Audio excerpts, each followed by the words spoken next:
नमस्कार, मैं हूं हेमेंद्र शर्मा और आप देख रहे हैं MP round up. Air India की बिक्री के बाद केंद्रीय नागरिक उड्डयन मंत्री ज्योतिरादित्य सिंधिया के ऊपर तरह तरह की मीम्स बन रही हैं। कुछ कांग्रेसी तो यहां तक कह रहे हैं कि वो दुनिया के एकमात्र ऐसे नागरिक उड्डयन मंत्री होंगे जिनके डिपार्टमेंट के पास खुद का एक भी जहाज नहीं है। दूसरी तरफ मध्य प्रदेश में कांग्रेस की सरकार गिराने के बाद सिंधिया को पहले राज्यसभा का सांसद बनाया गया, उसके बाद केंद्र में मंत्री बनाया गया और हाल ही में उनको भारतीय जनता पार्टी की राष्ट्रीय कार्यकारिणी का भी सदस्य बनाया गया है। सिंधिया की ताकत का इस बात से अनुमान लगाया जा सकता है कि राष्ट्रीय कार्यकारिणी में मध्य प्रदेश से उनके अलावा केवल नरेंद्र सिंह तोमर, विजेंद्र खटीक और नरोत्तम मिश्रा शामिल हैं। तो ये जो पद हैं जिनसे सिंधिया को नवाजा जा रहा है, ये क्या केवल दिखावे के लिए हैं या भारतीय जनता पार्टी के पास उनके लिए लॉन्ग टर्म में कोई और प्लान है? थोड़ी देर में हमारे साथ शामिल होंगे वरिष्ठ पत्रकार राजेश सिरोठिया। हम उनसे इस विषय पर चर्चा करेंगे, लेकिन उससे पहले एक नजर मध्य प्रदेश की बाकी अहम खबरों पर। मुरैना में किसानों में खाद की कमी के चलते आक्रोश का माहौल है।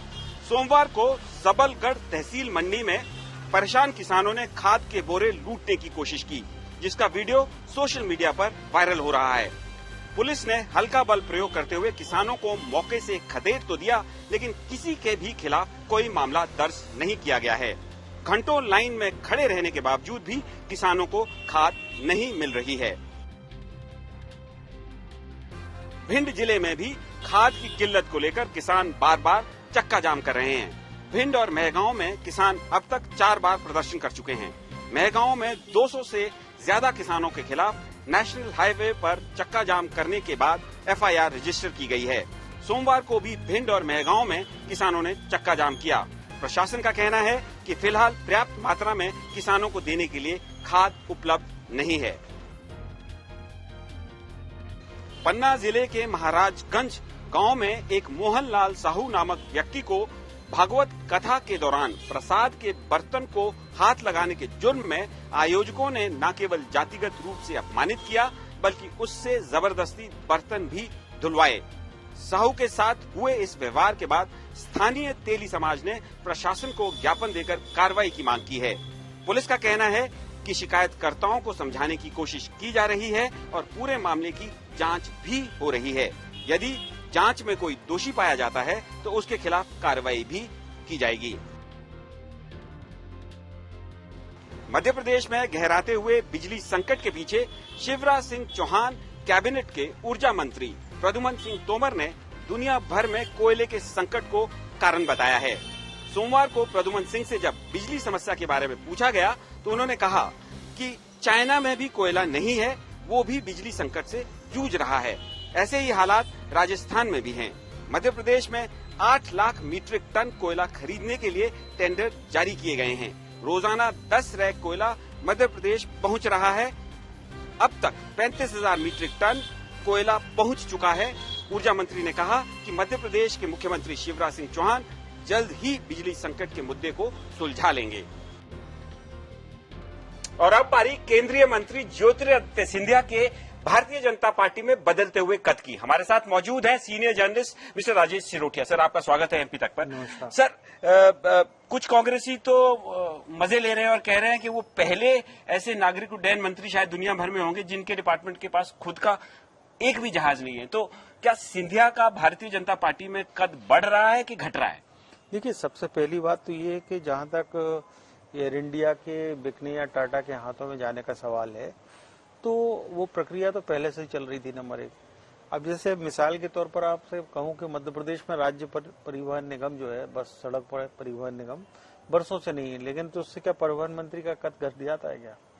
तो इससे कोई लेना देना नहीं है। नागरिक उड्डयन मंत्री का जो कर्तव्य होता है, काम होता है, वो सारी फ्लाइट जो चल रही है, अब चूंकि प्राइवेटाइजेशन का जमाना है, बहुत सारी मल्टी लेवल फ्लाइट है।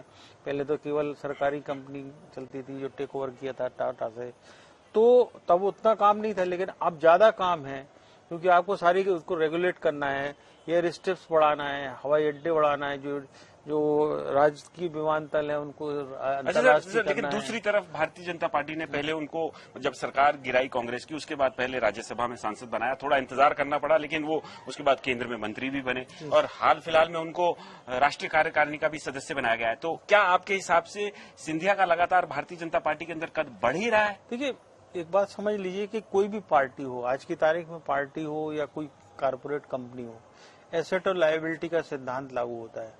सिंधिया एसेट है, वो कांग्रेस में भी एसेट थे, भारतीय जनता पार्टी में एसेट है।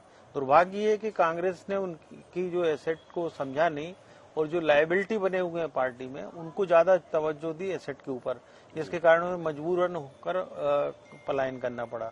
अब जहां तक बीजेपी का सवाल है, कार्य समिति में लेने का सवाल है, तो मेरी राय में तो इतनी जल्दी किसी आदमी के भारतीय जनता पार्टी में आने के बाद, क्योंकि मैं कांग्रेस की बात नहीं कर रहा हूँ और दूसरी पार्टी की बात नहीं कर रहा हूँ कि आप कहीं कोई रीजनल पार्टी में गए और जनरल सेक्रेटरी बन गए, तो राष्ट्रीय कार्य समिति में बीजेपी के में आना इतनी जल्दी एक बड़ा वो है। और मध्य प्रदेश के अब वो जो 8-10 जो बड़े चेहरे हैं उनके उसमें सर, आप चेहरे की बात कर रहे हैं, तो पिछला चुनाव जो मध्य प्रदेश में कांग्रेस ने लड़ा था 2018 में, उसमें सिंधिया भी एक चेहरा थे। देखिए, कांग्रेस में क्या होता है, कांग्रेस में छत्रप व्यवस्था है। कांग्रेस में, मध्य प्रदेश में कांग्रेस कोई ऐसा पार्टी नहीं है, ये छत्रपों की पार्टी है।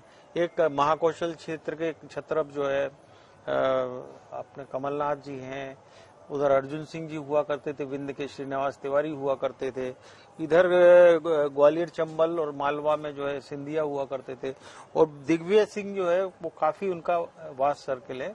जो मध्य प्रदेश में अगर सबसे ज्यादा बड़ा नेता दो माना जाए जिनका हर जिले में फॉलोइंग है, तो वो दिग्विजय सिंह और सुरेश पचौरी थे, जिनकी हर जिले में फॉलोइंग थी। और सिंधिया छत्रप हम नहीं मानते, सिंधिया एक इन्फ्लुएंशियल लीडर है और भारतीय जनता पार्टी ने उनको जो लिया है वो केवल मध्य प्रदेश के पर्पज से नहीं लिया है। जहां तक मुझे पता है कि वो साउथ इंडिया में राहुल गांधी के बाद कांग्रेस में सबसे पॉपुलर लीडर थे जी। तो बीजेपी उनका उपयोग साउथ इंडिया में भी करेगी, राष्ट्रीय लेवल पे सिंधिया का उपयोग बीजेपी करेगी। हाँ, निश्चित रूप तो से। लेकिन सर, मध्य प्रदेश में लीडरशिप को लेकर के, भारतीय जनता पार्टी की लीडरशिप को लेकर के समय समय पर सवाल उठ रहे हैं और कहा जा रहा है कि भाई चेंज इनएविटेबल है, कभी ना कभी शिवराज सिंह चौहान को जाना पड़ेगा। तो क्या जब शिवराज सिंह चौहान यहाँ से हटाए जाएंगे या जाएंगे, उसके बाद सिंधिया उनकी जगह ले सकते हैं? क्या ऐसी प्रोबेबिलिटी आप देखते हैं? देखिए, बीजेपी में तो कुछ भी हो सकता है। आप देखते हैं कि पहली बार के विधायक को, पहली बार भी नहीं, जो आनंदीबेन पटेल के इस्तीफे के बाद जो चुने गए, अभी हाल ही में मुख्यमंत्री बने हैं गुजरात के जी, तो आप क्या क्या मानेंगे? पूरा कैबिनेट भी बदल दिया गया। उत्तराखंड पूरा का पूरा कैबिनेट और सारे घर के बदल डाले। उत्तराखंड में आप देखिए तो 3-3 पुष्कर धाम ही आ गए, किसी ने कल्पना की थी उनकी। तो बीजेपी में ऐसा सच होता नहीं है। लेकिन जहां तक मुझे लगता है कि सिंधिया के मध्य प्रदेश में मुख्यमंत्री का सवाल है, तो मुझे इसकी संभावना अभी दिखती नहीं है, क्योंकि सिंधिया का उपयोग मध्य प्रदेश में तो वो करेंगे स्टार प्रचारक के रूप में, लेकिन मध्य प्रदेश के बाहर भी उनकी जो उपयोगिता है उसको जो है ज्यादा यूटिलाइज करना चाहिए। तो भारतीय जनता पार्टी की कार्य करने की जो शैली है उसके हिसाब से ऐसा लगता है कि ज्योतिरादित्य सिंधिया को न केवल मध्य प्रदेश में पूरे देश में भारतीय जनता पार्टी इस्तेमाल करना चाहती है। लेकिन जहां तक सिंधिया का व्यक्तिगत सवाल है, सीनियर जर्नलिस्ट राजेश सिरोठिया का भी यही मानना है कि वो भारतीय जनता पार्टी के लिए एक एसेट है और उनको एक एसेट के तौर पर ही ट्रीट किया जा रहा है। एमपी राउंड अप में आज सिर्फ इतना ही। कल फिर मुलाकात होगी, तब तक के लिए थैंक यू, गुड बाय।